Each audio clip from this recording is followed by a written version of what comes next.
mais a participação do Abel aqui no Seleção. Seja muito bem-vindo, Abel, ao Seleção. É um prazer falar contigo. Se não me falha a memória, acho que é a primeira grande entrevista que ele dá para uma TV brasileira. E agradeço a deferência aqui com o Seleção, Abel. Olá, boa tarde a todos. Sim, é verdade. Eu não sou muito de dar entrevistas porque ninguém me vai cobrar pelas entrevistas que eu dou. Toda a gente me cobra pelos resultados.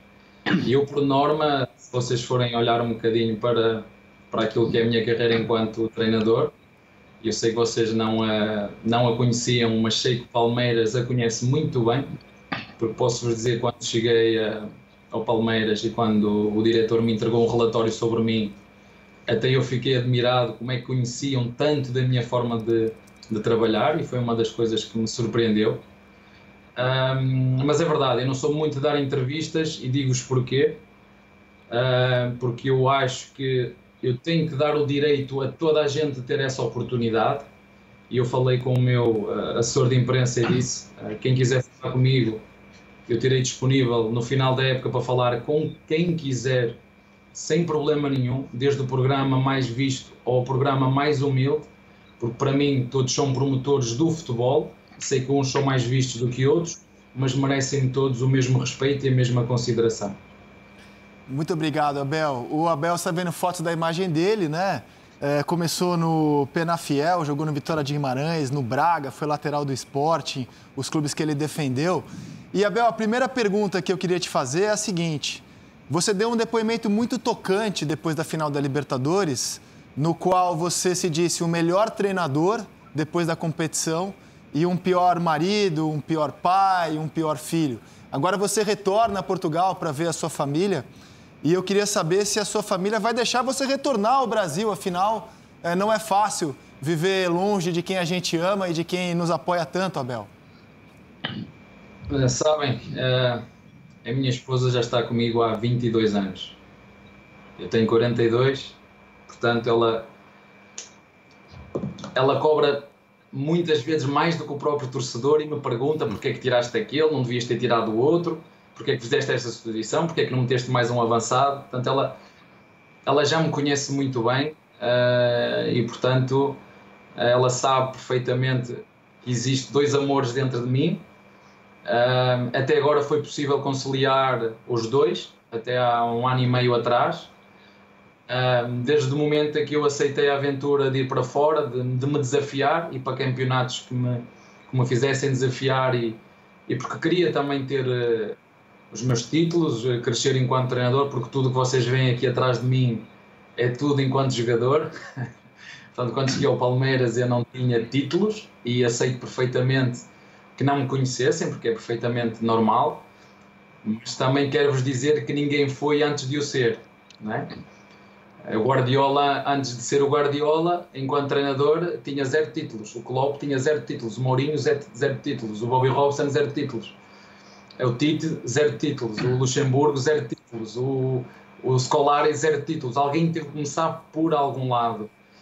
E felizmente, feliz coincidência, acho que se casou muito bem a filosofia do clube, a forma como o clube pensa. Neste caso estou a falar do clube do Palmeiras.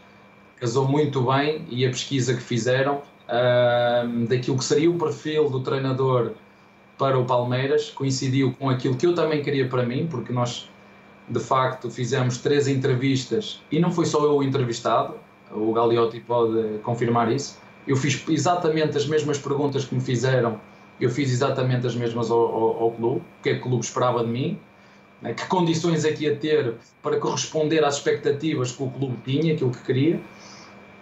E portanto acabou por ser uma aposta ganha das duas partes, de risco minha para ir para um campeonato onde em 1-2 meses despedem treinadores com muita facilidade. Desculpem-me dizer-vos isto, mas não sou o que eu digo, são factos.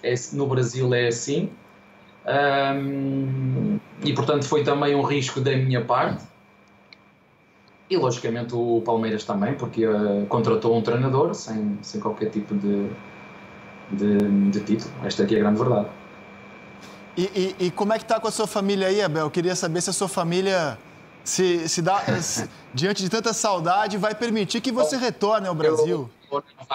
Vai. Eu vou-vos dizer que quando chegou a altura e me disseram que já 2 voos tinham sido cancelados, e eu comecei realmente a ficar muito ansioso,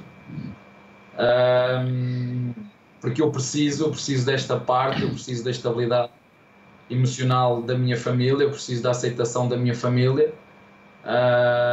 e eu acho que foi a primeira vez na minha vida enquanto treinador que eu publiquei uma foto em família. Foi a primeira vez que aconteceu, publicar uma foto minha com a minha família para toda a gente ver. E foi a forma que eu encontrei mais a minha família, com a autorização da minha esposa, porque quem manda aqui em casa é ela. Não adianta dizer que sou o comando, eu sou o que falo mais alto, mas só para dizer já vou, né? Porque quem manda é ela, e modéstia à parte manda bem. Portanto, se manda bem, deixa mandar. Foi com a autorização dela, foi uma forma de agradecer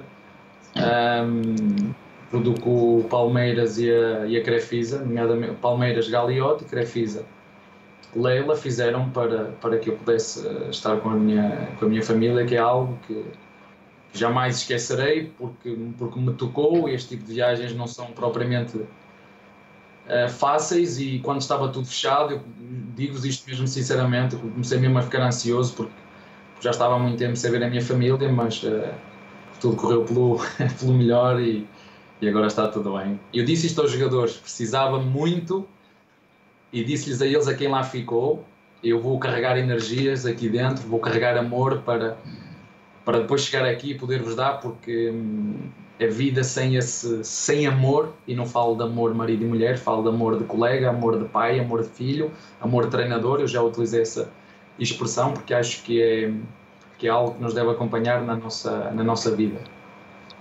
Assim como é um fato que o futebol brasileiro é uma máquina trituradora de treinadores, é um fato que Portugal é uma máquina reveladora de treinadores. No século XXI, treinadores portugueses conquistaram 73 títulos em 30 países fora de Portugal.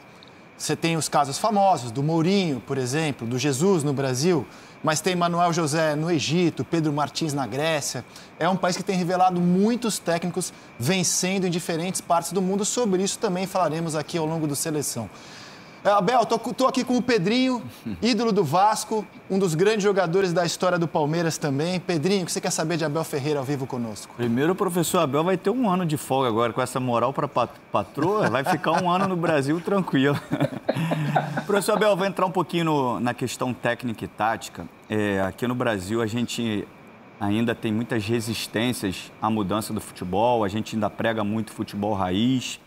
E você com ótimas entrevistas, né? Falando sobre os resultados. Eu brigo muito, o André sabe disso, sobre a questão da gente olhar o processo e não o resultado, porque às vezes o resultado não vem, mas o processo está sendo construído para médio e longo prazo.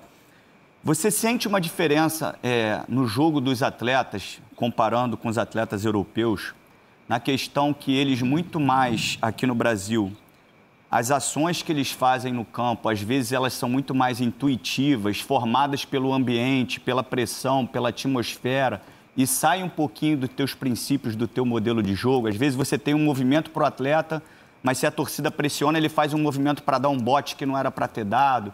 Você sente que ainda existe muito essa coisa dessa raiz, o jogador precisa resolver, e ele esquece que dentro de um conceito tático ele pode potencializar o seu jogo individual?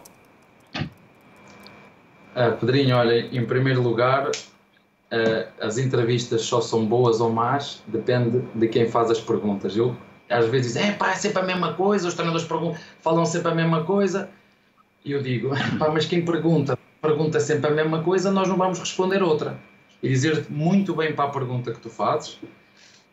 Se te perguntar, eu acho que o futebol brasileiro é muito emocional. E é por isso que vocês mandam tantos treinadores embora. É por isso que vocês mandam tantos treinadores embora. É porque mandam com a emoção, não é com a razão. Outra é dizer-vos que vocês, por natureza, são talentosos. Ou seja, técnica vocês têm de sobra. De sobra. E tu vês jogos da primeira divisão, eles são todos muito bons, e é por isso que o primeiro vai à casa do último e perde, e o último vai à casa do primeiro e ganha. Na segunda liga tu vês jogadores muito bons tecnicamente, muito bons, e não é por acaso que os melhores clubes da Europa vêm recrutar ao Brasil, porque realmente eles reconhecem algo que só vocês têm, que é o samba nos pés, é algo que vos está no sangue, mas há uma coisa que tem que ver com a disciplina e o rigor tático. E eu concordo com aquilo que tu disseste, e já desafiei, já comecei a desafiar os meus jogadores. Eu quero é ver, e já disse isso a brincar, o Danilo, quando tu falhares esses 2 passos a seguir, vais passar para trás ou para a frente? Se os adeptos começaram a subiar. Professor, eu vou continuar a fazer igual. Mas é isso mesmo que tens que fazer, porque quem manda o jogo somos nós, de dentro para fora, e não são os adeptos de fora para dentro, por muita vontade que eles tenham, que a gente jogue sempre para a frente. Não. Muitas vezes o passo atrasado, o passo que nós fazemos, como é que vocês dizem, atrasado ou o guarda-redes ou mais para trás, é para chamar o adversário, para nós conseguirmos libertar espaço nas costas, ou entre linhas, ou à largura. Porque não, os jogadores têm essa intenção. E se me perguntas onde eu acho que há muita margem para fluir, é mais nos conceitos de organização tática, porque vocês no talento individual, o Brasil tem de sobra. E foi isso que eu lhes disse a eles. Se nós deixarmos o ego em casa, se viermos para jogar em equipa, na ideia que eu tenho para vos propor, todos vamos sair valorizados. E não só o centroavante, ou só o lateral, ou só o ponta, e eu... contra mim falo, custa-me agora começar a ler, não sei quem quer o Menino, não sei quem quer o Ampariou, não sei quem quer o Veiga. Eu estou tramado, se me vão levar os jogadores todos, eu vou jogar como? Quer dizer, que é uma das coisas que eu também me proponho, não é agora que eu digo, eu também já vos disse. A minha filosofia enquanto treinador é valorizar o espetáculo que é o futebol, os jogadores e o clube. E agora vamos dizer, Bel, mas houve aqui jogos que vocês fizeram que foi uma vergonha. Confesso, foram fracos, mas também houve jogos que fizemos que foram muito bons de assistir. E depois há outra que eu não abdico, é do processo. Eu não posso estar a pensar se vou ganhar, eu tenho que ganhar, se eu não tiver como é que eu vou ganhar. O processo, o como é o processo. Como é que eu vou pressionar, como é que eu vou defender, como é que eu vou transitar, como é que eu vou fazer as bolas paradas, o como... para mim é o processo, e é o processo que nos leva ao resultado. Só agora vamos falar outra vez do tempo. Não é? Vamos estudar o futebol brasileiro, vamos estudar o contexto, e os treinadores aqui duram 2-3 meses num clube. Quer dizer, o Renato que está a fazer no Grêmio, eu acho que deve ser histórico, não sei, no Brasil, mas vocês podem me ajudar. Um treinador que está ao tempo que ele está no Grêmio, isto é histórico no Brasil, não é? Mas...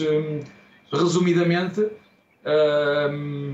eu acho que vocês têm muito talento, mas o rigor tático acaba por ser esta disciplina que é preciso ter quando jogam futebol coletivo. Porque temos que jogar em equipa, nós jogamos em equipa, tem que haver interligações entre nós, e para mim o mais difícil, para terminar, é quando todos dentro do campo conseguem pensar a mesma coisa ao mesmo tempo, aí nós estamos em plena desenvolvimento daquilo que são as nossas ideias de jogo. Isso demora muitas vezes tempo. Mas depois o que junta isto tudo são as vitórias. Porque as vitórias... Tu foste jogador, Pedrinho, tu sabes. Um treinador chega, só mete bola, só joga com bola, treina com bola, tudo feito com bola. Não ganha, a diretoria faz uma reunião com o capitão e tal, porque eu fui jogador, este treinador é só bola, não fazemos trabalho físico, não corremos. Chega um treinador, faz muito trabalho físico, mas não ganha, este treinador não põe bola, e tu sabes como é que foi o jogador reclama de tudo, nunca está satisfeito, está satisfeito quando ganha, e nós procuramos de forma conjunta, isso foi o que eu mais gostei, foi deixarmos os nossos egos em casa e virmos para servir o clube. E quando isso acontece, e fazemos um bom processo, temos um bom processo, os resultados mais cedo ou mais tarde acabam por aparecer. E eu acredito nisto, mesmo antes de ter ganho. No Braga não ganhei, no PAOK não ganhei, e continuei a acreditar naquilo que eu entendo que é o processo e aquilo que é o futebol do presente e do futuro.